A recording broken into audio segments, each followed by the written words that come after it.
Dapat po meron tayong dalang Bible, right? Because we're going to look at a wonderful message today about Christmas. But before that, sino dito ang nakaparood na ng Jurassic Park? Wow, yung iba, wow. So, siguro yung favorite niya, no? Jurassic Park. Hanggang ano na yata siya, hanggang 5, no? 5. So, it was started year, I think, 1993, 30 years ago. Right? Sino rito yung wala pang 30? Wala pang 30. Amen. Nasa labas yata lahat, no? Above 30 na ba tayo lahat? So it means to say na naparod natin yung Jurassic Park 1. So we know the story at the story is kung saan ni-revive nila o binuhay nila yung mga dinosaur, di ba? And sabi ng mga narig natin, dinosaur existed about 66 million or 250 million years ago. Can you imagine that? Pero talagang nagda-doubt ako roon kasi ang mundo natin hindi naman ganun katanda. No? So they use this radiometric dating, yung mga age ng mga fossil, kaya nila sinabing ganun, kinalculate nila yung kung saan ang mga dinosaur na buhay ng ganung katagal na panahon. Amen? Pero nakaka-amaze kasi most of us believe that dinosaur exists, right? Especially children and actually I'm talagang paborito ko yung mga stories about dinosaur. Okay? And ito nga sa Jurassic Park is binuhay yung dinosaur, di ba? Amen. Pero ang daming naniniwala, right? Baka isa tayo doon na talagang paniwalang-paniwala na may Jurassic Park na kung saan ang dinosaur ay magbabalik na muli. Amen. Praise the Lord. Ganon yung mundo na napaniwala ang napakaraming populasyon, bilyon-bilyon mga tao doon sa istorya na yon. And sad to say, there is a story, a great story na nag-happened, 2,000 years ago. More than 2,000 years ago. Na meron talagang bumisita dito sa bundong ito. At hindi yung dinosaur, kundi yung anak ng Diyos. Ironically, maraming hindi naniniwala. Yun po ang sad story. Marami ang hindi naniniwala. Why we are today, and I'm so excited kasi I see new faces. Amen. At we take this great privilege na tayo ay mag-celebrate ng Christmas because ito yung pagkakataon na maraming magka-church alam ko. Kasi nga Christmas. Amen. But we thank the Lord because today, actually, kaya tayo nandito lahat ngayon, hindi ya aksidente. Sabihin niyo sa katabi niyo, hindi ka aksidente na narito. Amen. Plano yan ng Diyos sa inyo. Plano yan para sa atin lahat kung ba tayo narito. So the title of our message today is, basahin po natin lahat ng malakas, no? Okay, one to go. When God came down. Once again, when God came down. In Isaiah 7:14, let us all read. One to go. Therefore, the Lord Himself will give you a sign. Behold, the virgin shall conceive and bear a son, and shall call His name Emmanuel. So let us pray before we proceed. Abba, Father in heaven, thank you, Lord, for today that you brought us here on this great moment of celebration, O God, and to remind us, O God, of the great story ever told in the Bible. Lord, when you came from heaven here on earth more than 2,000 years ago. And we thank you, God, because today, Lord, as we prepare our hearts today, Let it be, O God, that this heart, Lord, will be ready, O God, Lord. Lord, forgive us from all our sins that will hinder us to hear you, to listen to you, sins that will hinder you to speak to us and to touch us today. Lord, forgive us. Lord, whatever sins, O God, we have done, Lord, in our thoughts, in our speech, Lord, in our action, God, by your grace, O God, Lord, forgive us. Thank you, Lord, for the blood of our Lord Jesus Christ, who cleanses all our sins. And Lord, we believe. Today, O Lord, we believe. We believe, O Lord, that you are the only God, Savior. Hallelujah. That your Son, Lord, Jesus Christ, is our Savior. And today, O God, speak to us in your own, hallelujah, perfect way. Holy Spirit, you are our teacher. And we are here, O God, every one of us, Lord, as a listener, O God, Lord, and receiver of your message today. We thank you. In Jesus' name we pray. In Isaiah 7:14, let me give you a background check of this, kung saan yung, kaya nangyari to. Isaiah, of course, written by Prophet Isaiah, it was written 700 years before Christ. 700 years before Christ. It was prophesied that that God will give us a sign that a virgin shall conceive and bear a son, and will call him Emmanuel. Emmanuel means God with us. Yan po ang meaning ng Emmanuel. Actually, hindi siya pangalan. Amen? It's a sign given by God. Ang sinasabi dito, God will be with us. Okay, tingnan po natin. Let us read between the lines, no? You know, ito kasing prophecy na to was mentioned by God during the time that King Ahaz of Judah, in which King Ahaz was a very wicked king. A very wicked king. He reigned 16 years. Actually, 41 years old, namatay na siya. And ang kanya pong lineage is, ang kanyang pong father is si Jotham, king of Judah, na kung saan 41 years old din siya nung mamatay. Si Jotham. But Jotham is a good king. Is a righteous king. Okay? Tingnan po natin. Tapos yung anak ni King Ahaz ay walang iba kundi si King Hezekiah, kung saan napakabuti ring hari. He's a godly king. So, in between, nakita natin nakasandwich siya sa dalawang mabuting hari, right? You know, ang kasamaan po ni Ahaz is grabe po. Kung titingnan po natin.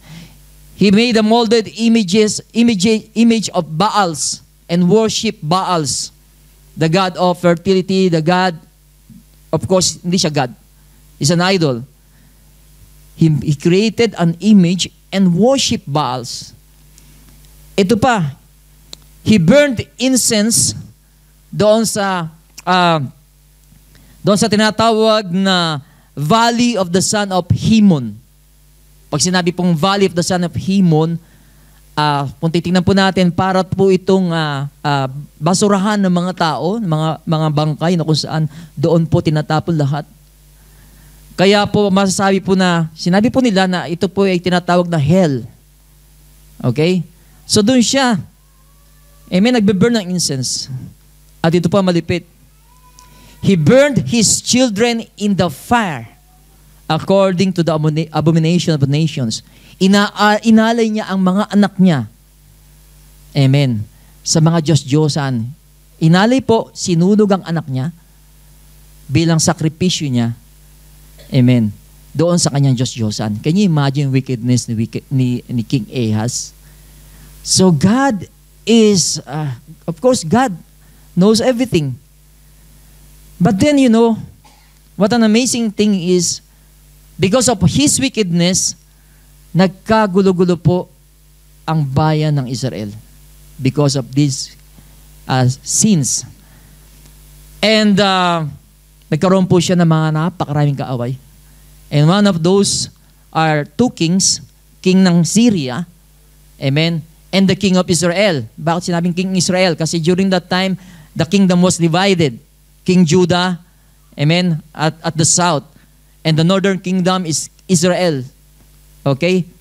Na-divide po sila. Ito po yung pinamamalaan ni King Ahaz, yung Judah, yung southern kingdom. So, nakaaway po niya yon. Yung northern kingdom and King Syria, nag-join forces sila to attack Judah. There's so much armies, multitude of armies. Amen? We're going to attack. And actually, dineploy na ng dalawang hari na to yung kanilang mga armies to attack Judah.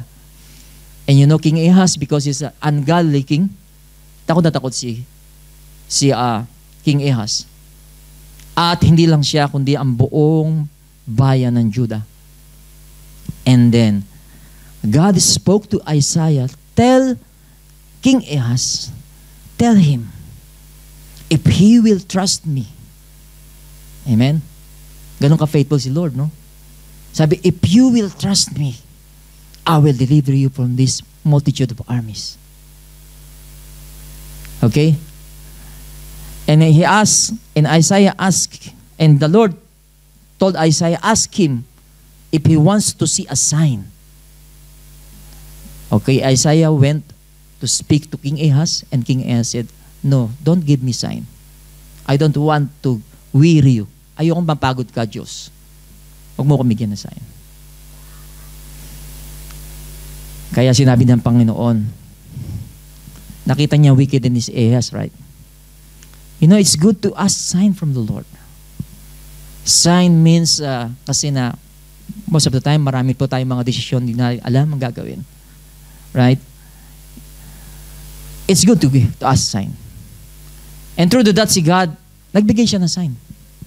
Sabi niya, therefore the Lord Himself will give you a sign. Kung ayaw mo, magbibigay ako ng sign. A virgin shall conceive and bear a son, and shall call his name Emmanuel. To make the story short, anong nangyari po? Amen. Sinabi rito sa Isaiah 7:9, before yung sign na yun, sinabi ng Panginoon, if you will not believe, surely you shall not be established. Faith in God's word is crucial sa buhay po natin. That's why we keep on telling people, study the Word of God. Read the Word of God. You will not go far if you will not read the Word of God. You know? Hallelujah. Don't waste your time in those things that will not help you for you to grow in faith. It's only the Word of God, which is our spiritual food, can make us strong, can make us effective and grow as a Christian. Ito sinabi ni Lord, if you will not believe, surely you shall not be established. Ang nais ng Panginoon, manampalataya ka sa sinasabi ko. Manampalataya ka sa salita ko. Alam niyo ginawa ni Ahab? Hindi po siya naniwala. Ganun siya ka-wicked. The God who is gracious and merciful to him, hallelujah, nireject niya. Nireject niya ang counsel ng Diyos na mula sa langit, the counsel from heaven, and that's why he was defeated, the Judah was defeated because the king did not trust in him. Alam mo ba si Ahaz, meron pa siyang napaka-popular na hari. Yung kanyang great-great-great-grandfather na si King Jehoshaphat is a righteous king who feared the Lord. At ito'y sinabi ni King Jehoshaphat when multitude of armies came, amen, trying to attack. Hallelujah. Actually, 3 kingdoms yon, 3 armies. Ammon, Esau or Mount Seir, and Moab. Those 3 armies, napakarami rin nila. Pero si Jehoshaphat, hallelujah, he believed God. At ito sinabi niya, sa buong bayan ng Judah, sinabi niya, hear me, O Judah, and you inhabitants of Jerusalem. Believe in the Lord your God, and you shall be established. Believe His prophets, and you shall prosper. What an amazing book na kung saan many people ignore itong Bible. Bible is filled with word of prophecy. Amen. It is very unique. Among any religious books, ito po yung book that is filled with prophecy. Amen. Some of them are already fulfilled, and the other prophecies as yet to be fulfilled. At ito si Josaphat, nakita po natin hallelujah, he believed in the Lord, his God. And he told the whole kingdom to believe in the Lord, not only him. Amen. Sino rito mga magulang? Alam ko, bilang mga magulang, there's so many things na ating mga hinaharap sa ating pamilya, right? Amen? Problema, lahat ng areas ng buhay natin. Lalo na yung mga ama dyan na andyan, di ba? Tayo mga provider. Is ganun, na-stress tayo, ano nagagawin ko sa pamilya ko? Amen? Why not gather your family and pray together and tell them, let us believe in the Lord. Because in the Lord, our lives will be established. Why not believe? Ito po, written by prophets, di ba? The Bible. Because ito pala yung way para tayo mag-prosper. Okay? So to make the story short, Jehoshaphat and the Judah, actually, God delivered them from these armies. You know what God did? Yung tatlong kingdom na yun, sila nagpatayan. Samantalang sila umaawit, praise the Lord for His love endures forever. Praise the Lord for His love endures forever. Buong Judah, they are singing, praise the Lord for His love endures forever. And all those people were killing each other. That's how God sent ambushment to their enemies. You know, most of the time, kung saan tayo tumitingin ng solusyon sa problema natin, yun lang pala, kailangan tayo manampalataya. At sa pananampalataya natin, alalahanin natin na ang pag-iibig ng Diyos ay hindi tatatapos.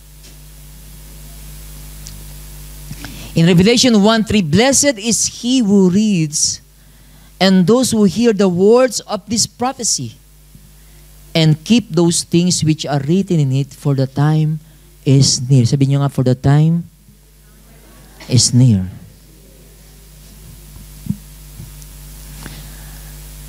And we can see all the signs that written in the Bible of the second coming of Christ. Talagang the time is very near.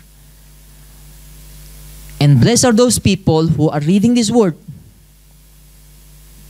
Blessed are those people who are hearing the words of His prophecy. Pero hindi po tayo doon titigil. Sabi, and keep those things. Pinamumuhay po. Hindi lang tayo nag-aaral, nakikinig, pero lahat ng ating mga tinatanggap na mensahe ngayon, o mensahe ng salita ng Diyos, ay dapat pinamumuhay natin. Kaya po mga kapatid, this Christmas, wag lang po na, Christmas ngayon, nagpupunta ako kasi masaya. Amen. Take heed, pay attention to listen to the Word of God. And after that, hallelujah, decide.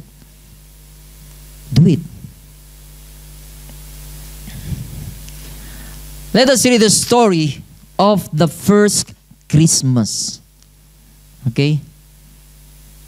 Let us read the story of the first Christmas. Yung kanina po yung Bible reading natin. Sabi rito, now the birth of Jesus was as follows. After his mother Mary was betrothed to Joseph, before they came together, ano ibig sabihin na? Before they came together, before sila mag-sex, okay, she was found with child of the Holy Spirit.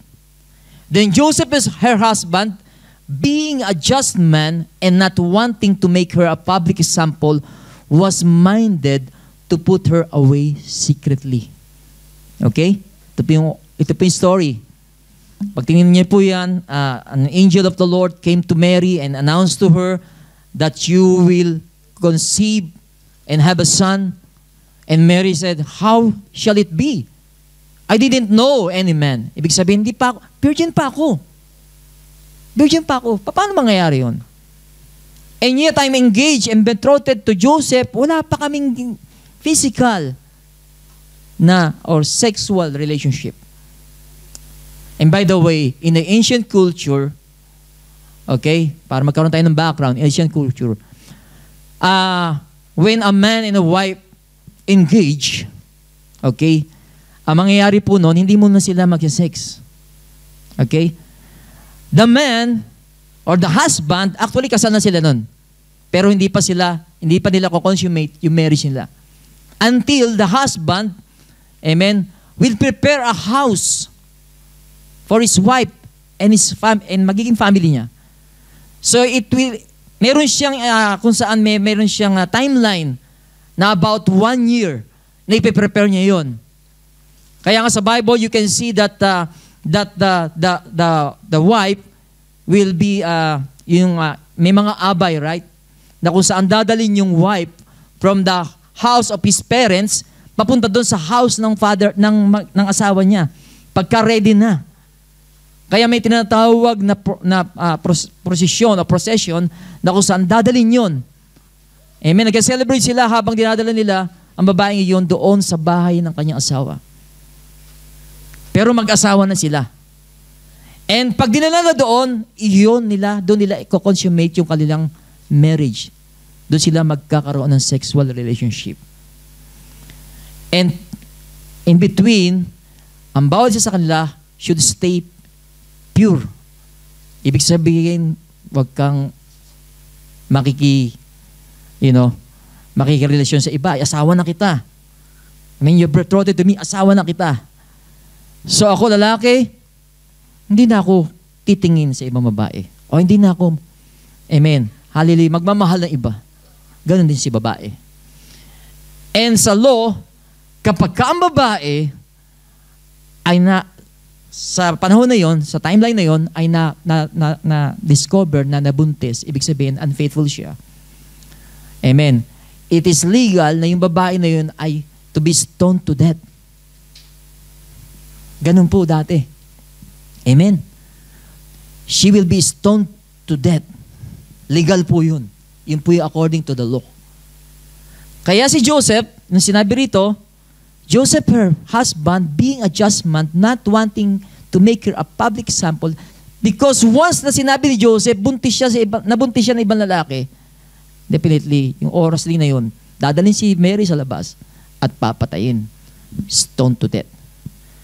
But Joseph is a just man. Sabi rita, was minded to put her away secretly. Ganun siya katuwid itong si Joseph. Praise the Lord. Amen. Ngayon lang siguro marinig itong story na to ng Christmas, no?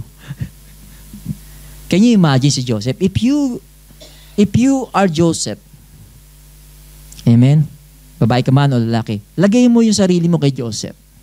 Nag-prepare ka ng napakagandang plano para sa iyong asawa at sa iyong pamilya. And afterwards, you will find out na inisip mo that she's faithful or he is faithful. Amen, sa mga babae. Ano ang mararamdaman ninyo?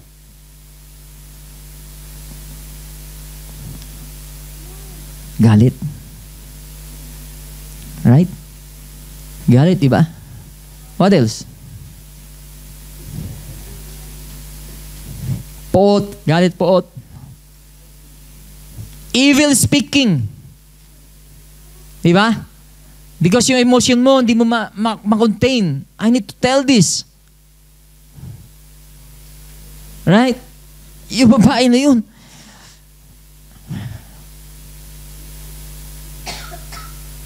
Di ba? Hanggang when I was meditating it, ang isang napaka-dangerous, amen, na espiritu, yung espiritu ng bitterness. Bitterness. Amen? Bitterness. Because there are so many people, kung si Joseph ay nagtanim ng bitterness sa puso niya, sa tingin niyo ba, magagawa niya itong bagay na ito? Hindi. Right? You know, bitterness is a poison. Very poisonous ito. Na seed. Na wag ninyo itatanim sa puso ninyo. Once na iyan ay sumibol at iyan ay nag-ugat sa puso ninyo, mahihirapan kang tanggalin. So I've seen many families are destroyed because of this kind of sin, a negative emotion. I've seen many relationships ruined because of anger, because of wrath, because of bitterness, because of evil speaking. That's why it says in Ephesians 4, let all bitterness, evil, wrath, evil speaking be put away from you. Hanggat seed pa siya, huwag nyo na siyang palakihin. And you know what Satan is doing? Winawater niya yan ng mga lies niya. Pag may bitterness ka. Ganon sa Satan, iwawater niya yan ng lies. Tingnan mo yung babae na yun. Kunwari, pure na pure. Yung pala may ginagawang iba.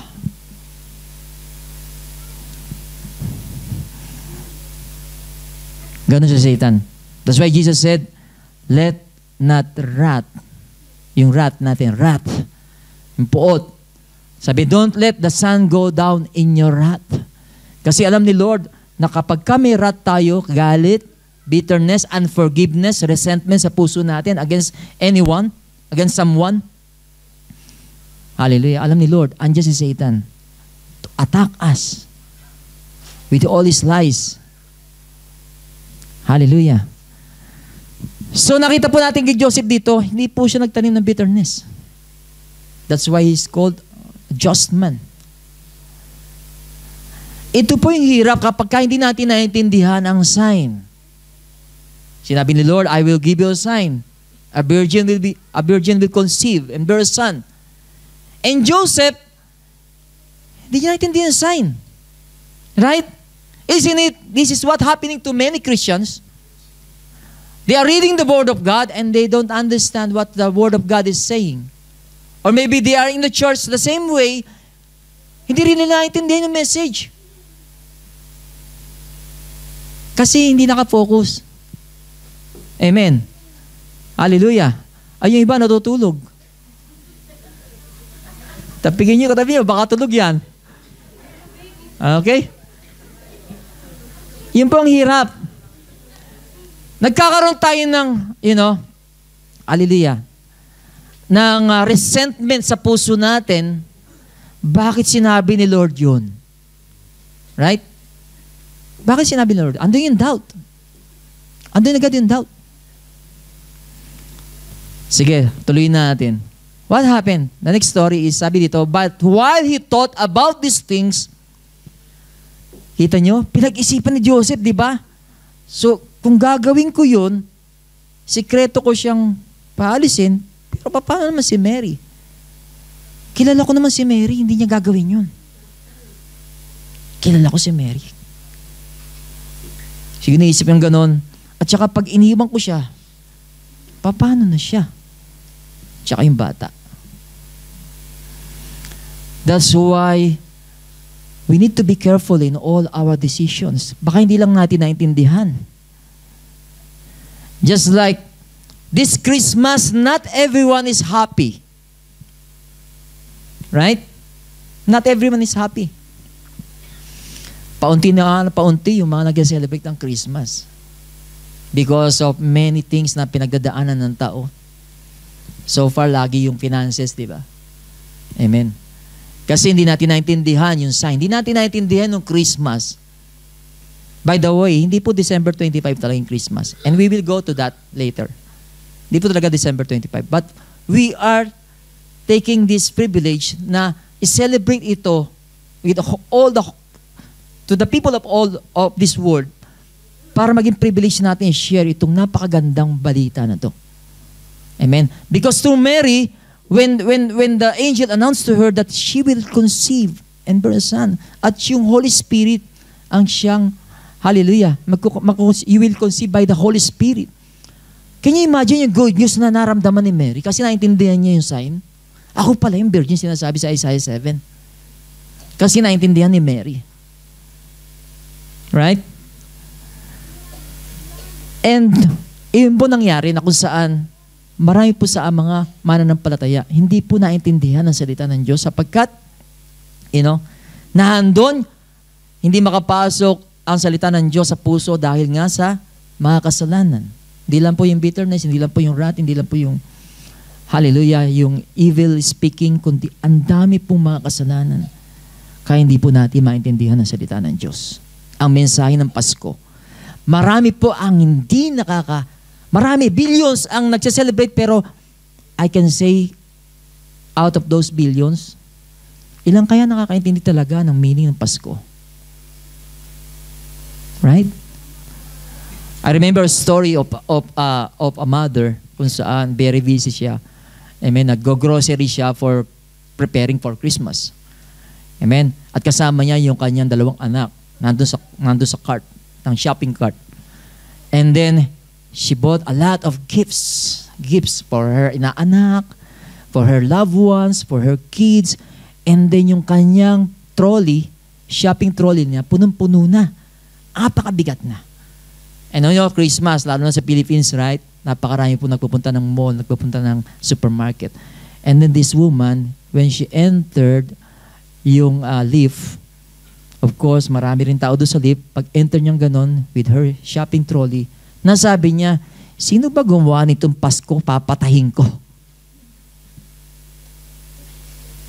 Sa frustration niya, sabi, sino ba nag-imbento nitong Pasko na to? Papatahin ko. And then one person at the back said, pinatay na siya.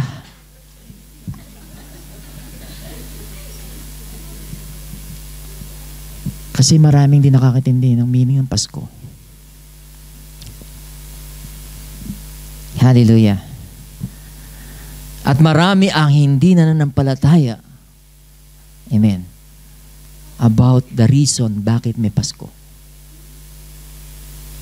Nawa, amen, matapos ang mensahe ito, mag-grow tayo ng faith natin at understanding sa mga sign ng Panginoon, sa salita ng Panginoon.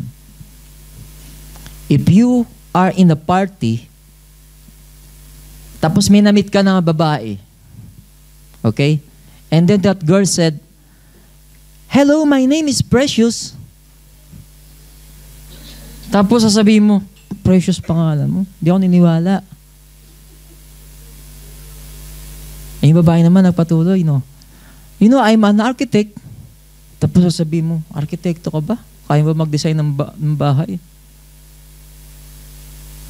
Tapos sasabihin ng babae, you know, I have a child, a son. Tapos sasabihin ng lalaki, itsura mo niya, may anak ka? Kung kayo yung babae na yun, ano ang isipin ninyo? You talk to a stranger and you introduce yourself, ano kayo gagawin nyo? Kung kayo yun? Ha? Honestly. Sabihin nyo na, sasampalin nyo, di ba? Right? Sasampalin nyo or magagalit ka. Right? Sure, magagalit ka. Kasi hindi ka naniniwala sinasabi niya. Amen ba? How about God? Speaking about Himself, speaking about the truth. At maraming tao ay pa rin maniwala.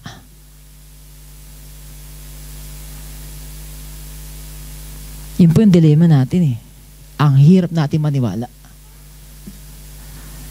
Kapag ka hindi natin feel maniwala, nag-judge tayo based on what we see and based on what we heard. What we have heard. Ganun po tayo.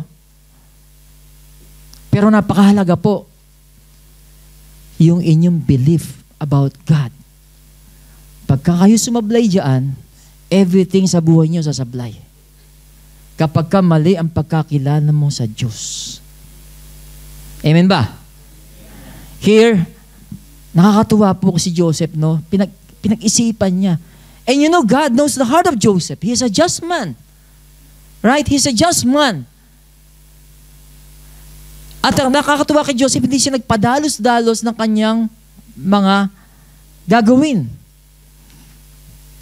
Praise the Lord. At sabi rito, behold, an angel of the Lord appeared to him in a dream. Okay, hindi naintindihan ni Joseph, papadala ako ng anghel para explain sa kanya. Amen. Yun po kasi yung puso na kung saan malinis eh. Hindi mo lang naintindihan, pero malinis yung puso mo. Right? And the Lord knows every heart of man. Ba't ka ba nandito ngayon? Kamusta ang puso mo? How's your heart? Is it really ready? You may not understand the Word of God, but if you are ready, your heart is ready, God will reveal to you His Word, His message today. The Lord appeared to him in a dream saying, Joseph, sinabi pa, son of David. Actually, it's a prophecy also. Na yung Messiah ay from the lineage of David. Magiging anak ni David. The lineage, son of David. Kaya sinabi sa kanya, Joseph, kasama ka sa prophecy. You're the son of David. Do not be afraid to take to you Mary your wife, for that which is conceived in her is of the Holy Spirit. In a dream, God explained to Joseph, this is the sign that I mentioned in Isaiah 7:14.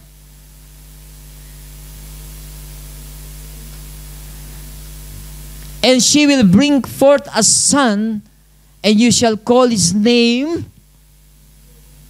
Ha? Hindi ba nababasa? Jesus. Which means?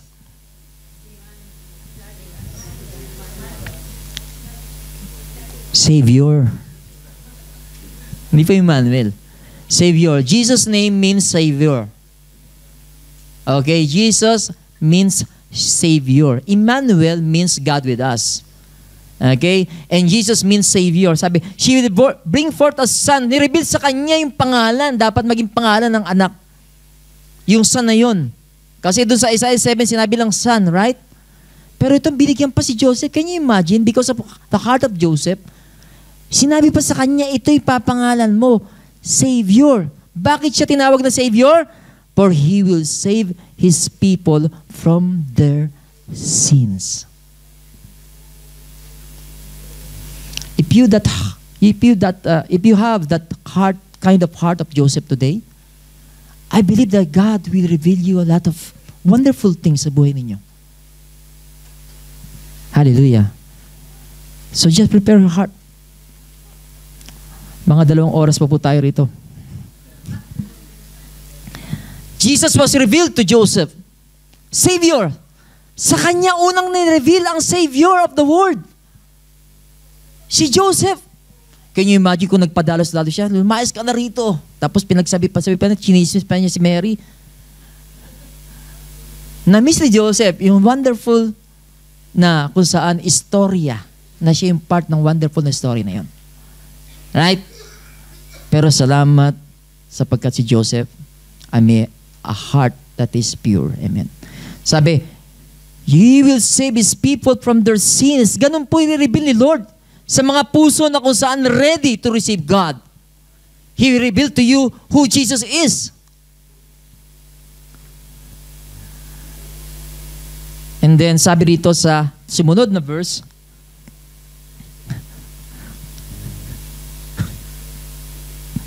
praise the Lord. Para pong okay, basahin ko na lang muna rito. Sa 22, so all this was done that it might be fulfilled which was spoken, okay, by the Lord through the prophet, saying, Behold, the virgin shall be with child, and bear a son, and they shall call his name Emmanuel, which is translated, God with us. Yun po yung sinabi niya, di ba? Hallelujah.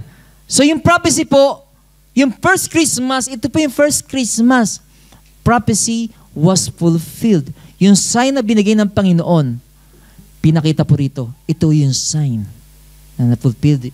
Yung miraculous sign na yun. Can you imagine a virgin will bear a son? Ang virgin mape-pregnant? Wala po mangyayari dito. Wala po pong istorya na nangyari yun sa istorya ng mundo. Ang virgin ay na-pregnant. Wala pa, di ba? Meron na ba? Kaya ngayon sa Isaiah 7:14, marami po yung mga kumukontra sa Biblia. Sabi raw, yung virgin yun, hindi yan virgin. It's a young woman. Amen, hindi yung virgin. Tingnan nyo, kung magbibigay ang sign ni Lord na a young woman will bear a son, anong miracle doon?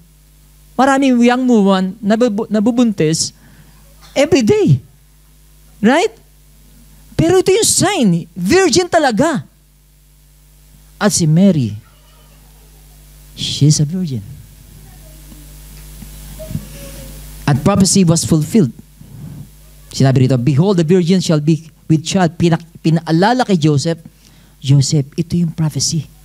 Joseph, ito yung sinabi ni Lord sa Isaiah 7:14. Salamat. Si Joseph ngayon, naintindihan na niya ang lahat. Then Joseph, being aroused from sleep, did as the angel of the Lord commanded him, and took to him his wife, and did not know her. Ano ibig sabihin yun? Si Joseph at si Mary, while Mary was pregnant with Jesus, hindi po sila nag-sex. Okay? Till she had brought forth her firstborn son. Hanggang sa ipinanganak si Jesus, wala po silang sexual relationship. Di po siya nakipag-sex kay Mary. Of course, Joseph, respect kung ano yung nandun sa kay Mary, right? Right? Sa loob ng kanyang sinapupunan. Pero take note po, marami po nag-aasabi si Mary remain a virgin. Hindi po. Of course po, mag-asawa sila nung pinanganak si Jesus. Kaya nga sinabi rito, till she had brought forth her firstborn son. Nung ipanganak si Jesus, doon na sila nagkaroon ng sexual intercourse. Kaya po, meron pong si kapatid si Jesus, at least 6 siblings. Amen. 4 ang brothers ni Jesus. Pero yung sinabi roon, sisters, 2 or more. Hindi lang natin alam. May kapatid po si Jesus. Alam niyo ba yon? Yun ba? Hindi alam, right? Shocking ba? Amen? Basa kayo ng basa ng mga istorya sa celebrity. Ito hindi niyo alam. Chika to. Si Jesus may kapatid. Amen. Kapatid niya si James, kasi kapatid niya si Jude, si Simon. Isa, hindi ko na maalala kung si pangalan isa. Ang sisters siya, may mga kapatid si Jesus. Hindi po na-remain na virgin si Mary, na tinuturo po ng ibang relihiyon. Hindi po yun totoo. Thank the Lord because of His Word. And once we remain in the Word of God, you will know the truth, and the truth will set you free. Dahil marami po dyan out there, mga false prophets, false teachers out there na sinabi ni Jesus sa kanyang prophecy that in the last time, many false prophets, false Christ, false teachers will come. Amen. At sabi pa rito, did not know her till she had brought forth her firstborn son. Kita nyo, sumunod, sino tumawag ng Jesus? Si Joseph. Amazing, di ba? God has given him the authority. Ikaw magpangalan sa batang iyan. Savior. Pag tinagalog natin to, at tinawag niya siya sa kanyang pangalang Jesus, tagapagligtas. Na parang sinasabi ni Joseph, siya yung aking tagapagligtas. Sapagkat Joseph, of course, di naman siya perfect, nagkakasala rin siya. You know, not everyone is happy with Christmas. Not everyone is happy with this good news. Because kung babasahin nyo, the next chapter, King Herod, another wicked king, King Herod, when 3 wise men came to the palace and asked King Herod, saan ba ipapanganak? Amen. Yung tagapagligtas. Saan ipapanganak yung tinatawag na tagapagligtas? Si Herod. Amen. Na-alerto siya. Aba, may hari na ipapanganak. Ako yung hari eh. Andun agad, na-threaten agad siya. Na-insecure si Herod. You know? Kaya po, pag nakita niyo iba na maraming regalo, huwag kayo ma-insecure. Kasi hindi niyo naintindihan yung Christmas pag na-insecure kayo. Hindi kayo magiging masaya. Amen ba? Si Herod ganun eh. Sabi ng mga wise men, saan papanganak ang hari? Hindi naman alam ni Herod, hindi naman siya nagbabasa ng mga aklat. Tinawag niya yung mga Sadducees. Amen. Na alam mo yung mga Sadducees, sila po yung mga sa panahon ngayon is mga relihiyoso na nakatikit sa mga politiko. Yun po yung Sadducees. Siya po yung hari. Dikit sila sa hari. Tinawag yung mga Sadducees. Saan nga ba panganak? Ayon sa sign sa Bethlehem. Kaya gusto malaman ni Herod is para pag pinanganak si Jesus, ipapapatay niya yung bata. And then sinabi niya sa wise men, at sabi, alam mo sinabi ni Herod sa wise men? Napaka-impostor ni Herod eh. Sabi rito, sa chapter 2, sa verse 12. 7. Then Herod, when he had secretly called the wise men, determined from them what time the star appeared. And he sent them to Bethlehem and said, go and search carefully for the young child. And when you have found him, bring back word to me that I may come and worship him also. Sinungaling, no? Hallelujah. Yan po yung mga tao na hindi happy kapag ka-Christmas. Fake po yung kanilang pag-worship. Fake po yung pag-acknowledge nila kay God. Fake po yung pag-acknowledge nila kay Jesus sapagkat hindi po nila naintindihan. At hindi lang yon na hindi nila naintindihan, kundi mayroon silang puso na masama. Hallelujah. Romans says, therefore, just as through one man sin entered the world, and death through sin, thus death spread to all men, because all sinned. Yung katabi nyo, makasalanan yan. Niniwala ba kayo? Eh sinabi, all sinned. Lahat tayo makasalanan. Yung may hawak ng mic na to, makasalanan to. Dahil ito po ay bunga ng ginawa ni Adan. Sabi, through one man sin entered the world. And death. Tingnan nyo yung katabi uli. Mamatay ka rin. Sabi mo. Sabi, death through sin, lahat tayo mamamatay. Bakit kayo? Iyon po yung katotohanan. Right? Meron ba kayo nabalitaan hanggang ngayon buhay pa? 3,000 years old na? Wala. Lahat tayo mamamatay. Lahat tayo makasalanan, lahat tayo mamamatay. Kaya ang reason, bakit bumaba ang Diyos dito? Yan po yung reason. Ang banal na Diyos bumaba dito. He came down to us for a purpose. To save us. seek those who are lost. So part po ng Christmas ay wag po nating kakalimutan na ang batang iyon hindi nag-remain doon sa manger, ha? Yung baby Jesus. Lumaki po siya, of course. Amen.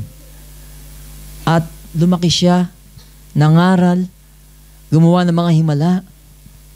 Amen. At yung makikita nyo lahat dito sa Biblia. At after that, na matapos ang kanyang ministry of preaching and healing, siya ay pumunta sa cross to heal us of the cancer of our spirit, which is sin. Cancer of our souls na hindi po natin kayang gamutin kahit anong gawin natin. Kaya siya bumaba dito sapagkat siya lang ang pwedeng gumamot niya. Si Jesus. Sabi, God with us. That's why in the Bible says in John 1, amen, the Word is the Word of God. In the beginning was the Word, and the Word was with God. And the Word was God. Ang matindi po sa verse 14, sinabi doon, and the Word, which is God, amen, became flesh and dwelt among us. Sabi ni John, and we beheld His glory as the only begotten Son of God, full of grace and truth. The Word of God, illustrate doon, Logos, sabi doon, siya ay Diyos. Sinabi sa Isaiah 7:14, God with us, pumaba si Jesus, He's with us, and He's called Emmanuel, God with us. So ano ibig sabihin nun? He's the Son of God. That is not just a man. He is God. God in flesh. Imagine niyo yung pagmamahal sa atin ng Diyos. He left the throne of heaven to be with us. For the purpose what? To seek and to save those who are lost. That's why God came down. That's why Jesus came down in this earth more than 2,000 years ago to save us. For the Son of Man has come to seek and to save that which was lost. He healed our blindness, our spiritual blindness. He redeemed us from our sins in which we cannot pay whatever effort we do. Our human effort, kulang po. Maging ang reliyon, hindi po sapat ang reliyon para iligtas tayo. Hindi po sapat ang mabubuting gawa natin para iligtas tayo. Kundi nagkaroon lang tayo ng kaligtasan.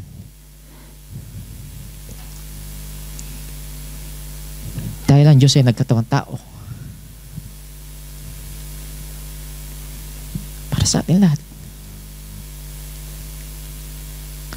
And sabi sa John 3:36, He who believes in the Son has everlasting life. He who does not believe the Son shall not see life.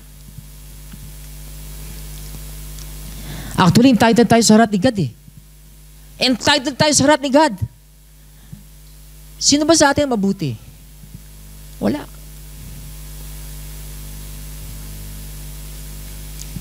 Pero ito po yung regalo ng Panginoon. Sinabi sa Ephesians 2:8, by grace you are saved through faith. It is the gift of God. Not of our works that anyone should boast. Hindi po tayo na-save dahil sa gawa natin, dahil mabuti tayo, mabait tayo. Hindi po. Naligtas lang tayo dahil sa offer niya, yung gift na yun ng grace sa atin. Na kung saan pananampalataya natin, ay maliligtas tayo. Lagi ko tinatanong mga tao kapag sinasabi nilang, I'm a good person. I will go to heaven. Sabi ko, kung ikaw ay mabuting tao at pwede kang pumunta sa langit dahil sa mabuti mong gawa, Bakit pa niya ibibigay ang anak niya? Right? So 2,000 years ago, more than 2,000 years ago, this story ay very fresh po hanggang ngayon. Kaya nga napakaganda every December 25 na nare-remind tayo na ang Diyos ay pumarito. Nagkatuwang tao. Para ligtas tayo mga tao makasalanan. He who believes in the Son has everlasting life, and he who does not believe the Son shall not see life. Ano ibig sabihin nun? Lagi na natanong, bakit ba siya pumunta rito para ligtas tayo? Natanong niyo ba sarili niyo? Bakit siya tinawag na Savior? Saan tayo liligtas ni Jesus? Saan? Sa impyerno. Yung sinabi, he who does not believe the Son shall not see life, because doon sa eternal hell, eternal fire, ay eternal death. Wala pong buhay. Doon tayo niligtas. From the wrath of God. So salamat today. Wala man kayong regalong physical. You can have the greatest gift if you will just believe. Amen. The Word becomes flesh. And the Word became flesh and dwelt among us. And we beheld His glory, the glory as of the only begotten Son of the Father, full of grace and truth. All we need to do is to believe. And you know, the fruit of believing is what? Joy. Kaya sinabi ni Mary, ano sabi niya? My soul magnifies the Lord, and my spirit rejoice in the God, my Maker. Sabi ni Mary, all generations shall call me blessed. Kaya tinatawag na siya, Blessed Mary, right? All generations shall call her blessed. Pero hanggang doon lang po yun. Blessed si Mary, pero hindi po siya Diyos na dapat nasambahin ng tao.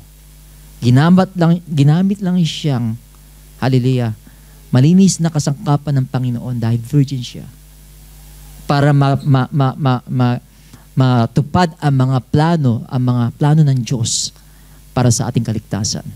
Yes, she's a blessed Mary, she's a blessed person, at nire-respect natin yung kanyang buhay. Amen? Pero hindi po siya Diyos para sambahin ng tao. Hindi po siya Diyos para tayo manalangin sa Kanya. Dahil po pag ginawa po natin yon, actually, hindi po tayo naririnig ni Mary kasi patay na siya eh. Amen?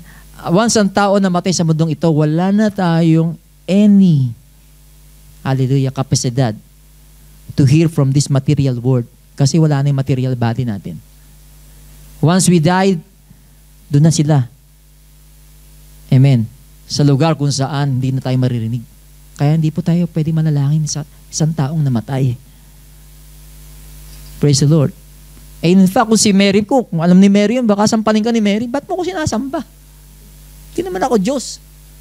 Katulad nga sinabi sa Revelation, when John worship angel, sabi ng angel, pambihira ka.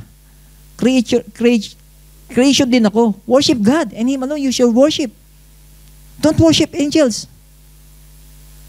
Sinabi kay John. Sapat isa lang ang Diyos na dapat natin sambahin. And if you do that, you can see yung full of grace ni God and truth. Amen. So I just want to ask everyone, amen, to stand up today. We're going to pray.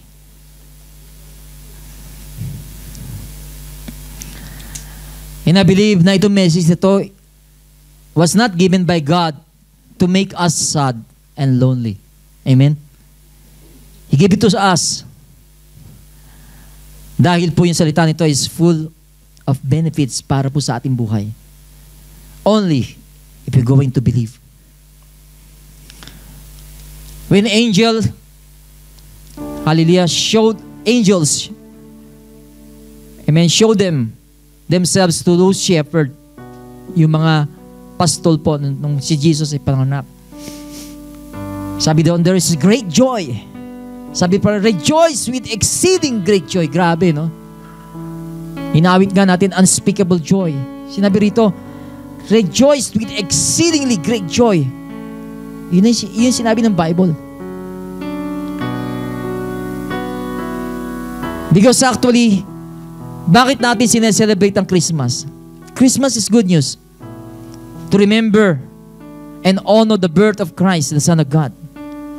The Savior, the Messiah, Christ. So the Word of God is seed. Yan po yung seed na release sa atin ngayon. Ang mensaheng ito. And the Bible says in John 15, I am the vine, you are the branches. He who remains in me, I will remain in him, so that you will bear much fruit. We thank the Lord because He came to rescue us from death to hell. We celebrate Christmas because it was the prophecy that is fulfilled. You know, Christmas time is where the Savior of mankind came to save us from this hopeless situation. By dying on the cross and according to the scripture, on the third day, He rose from the dead. Imagine the great joy, exceeding great joy of Mary when the news was told to her. Imagine the great joy of Joseph when he was carrying the Son of God. When he was beholding the glory of the only begotten Son of God. My soul magnifies the Lord. So why the Bible is quiet about the exact date of Jesus' birth?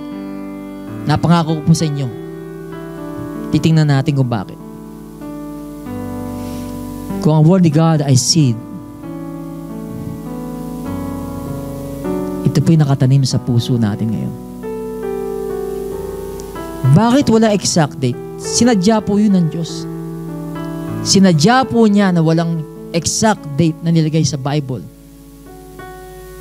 Because He wants each of us to have a personal knowledge of Mary and Joseph experience. Na tayo rin mismo ma-experience natin na experience ni Joseph, especially Mary. The good news of salvation. Yan po yung tinanim ngayon ng Diyos sa inyong puso. At kung inyo po tatanggapin yan, hallelujah, sa isang salita, pinagbubuntis ninyo ang salita ng Diyos. That you will be filled with hope. Yung tinatawag na born again experience. Kasama po rito yung, of course, yung kapatawaran ng Diyos sa atin. Na tayo nilinis ng Diyos bilang isang malinis na vessel, an honorable vessel that is fit for our Master. At paano mangyayari yun? Kung tayo po ay hihingi ng kapatawaran sa ating mga kasalanan. Kayang linisin ng Diyos ang buhay mo. Kayang linisin ng Diyos ang sinapupunan mo ngayon. Na matulad ka sa isang birhen na malinis at walang kasalanan. Kung yung tatanggapin si Jesus na yung Diyos tagapagligtas ng iyong buhay. Tayo po'y pumikit. Amang Diyos, salamat po.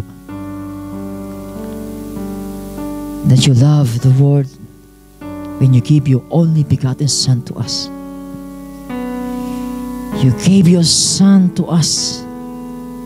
God with us, Savior, that those who believe in Him will not perish but will have everlasting life.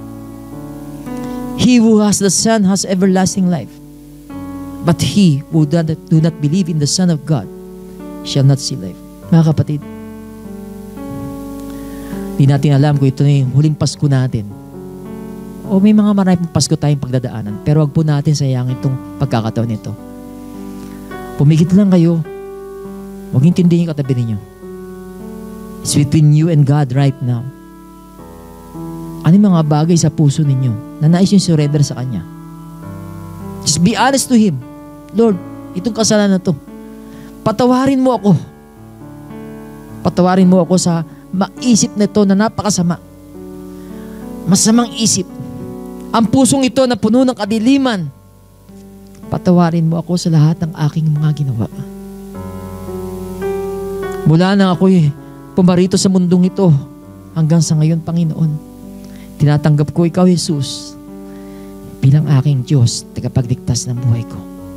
Naparoon ka sa krus upang bayaran ang lahat ng kasalanan ko. At ang lahat ng kasalanan ito, Panginoon, ay sinusuko ko sa iyo. Patawarin mo ako sa aking po mga kamalian noon,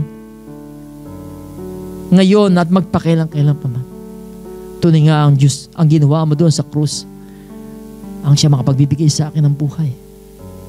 Lord, tunay nga, Panginoon, sa kawalang pag-asa, ngayong araw nito, God, nakita namin liwanag ng pag-asa. Katulad na makita ng mga 3 wise men na yon, yung star na yon. At yun ay tumuon kay Jesus. Nakikita namin liwanag ngayong Panginoon sa buhay namin. Magliwanag ka sa puso at isipan namin ngayong Panginoon. At tinatanggap kita bilang aking Panginoon. At mula ngayon, mamumuhay ako sa nais mo. Hindi sa aking nais, kundi sa nais mo lamang. Tulungan mo ako. Tulungan mo ako, O God. Lord, na kung saan ang buhay na ito, God, lumakad, Lord. Hallelujah. Nang matuwid, Panginoon, mula sa gabay ng Banal na Espiritu. Lord, empower me, O God, that this word, Lord, will not just be the word that I've heard, Lord. But Lord, ito po yung buhay ko ngayon, Panginoon. Na kung saan lalakad ako nang ayon sa iyong mga nais, Panginoon. Panginoon, salamat po sapagat ngayong Panginoon na si Jesus ay nasa akin. Hallelujah, puso at isipan. I pray, O God, Lord, that you will fill my heart, Lord, my life, Lord, with joy. That I will learn obedience, O God, in your words, O God, Lord. That I will that I will fall down and worship you in gratitude and humility, O God, Lord. Hallelujah. Thank you, God, because this is a special day that you came and visited me. And now I am found. And this is my personal Christmas. Lord, that every day I can say, Hallelujah. I'm rejoicing because Christ is in me. Napakasarap ng istorya sa Bible. Mahilig ako sa history. Binabasa ko istorya ni Josaphat, ni David, ni Hezekiah. Amen. Ang mga hari na ito, napakasarap basahin. At through Bible, nakikita ko yung istorya, biography nila, yung mga kanilang mga ginawa. Na parang si David, kilalang kilala ko. Amen. Kaya lang, tinanong ko sarili ko, kilala kaya ako ni David? Of course not. Hindi ko kilala ni David.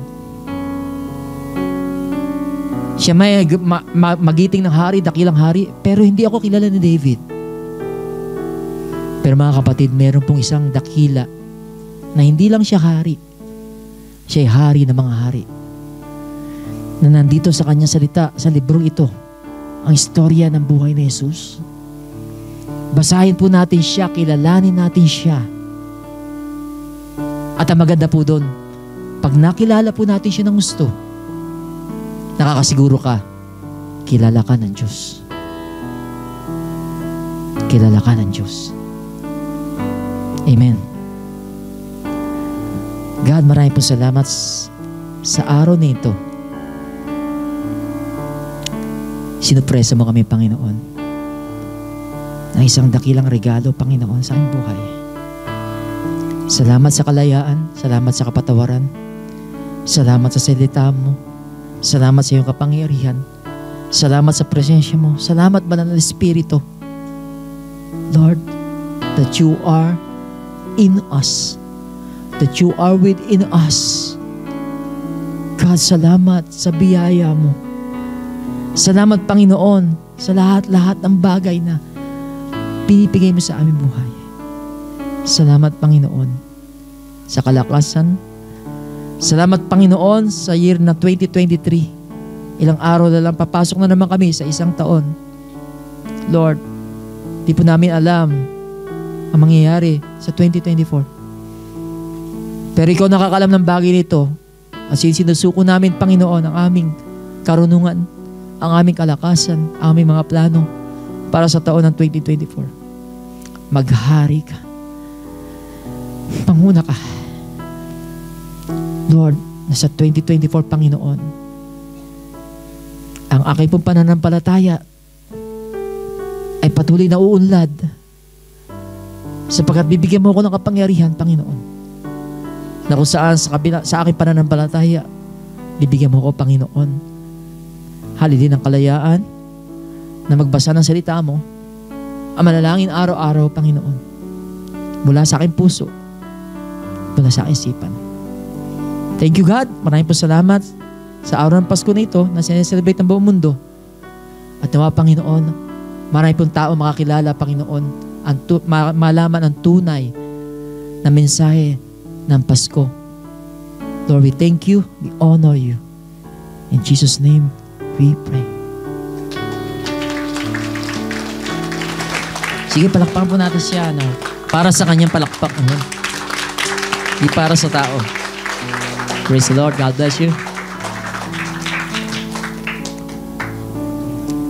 Amen. Yung reflection nga pala, sorry. Just a couple of things na ask natin sarili natin.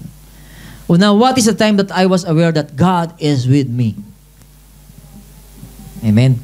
So paglabas ninyo, let's analyze sa buhay natin, no? What is the time that it is difficult to feel that God is with me?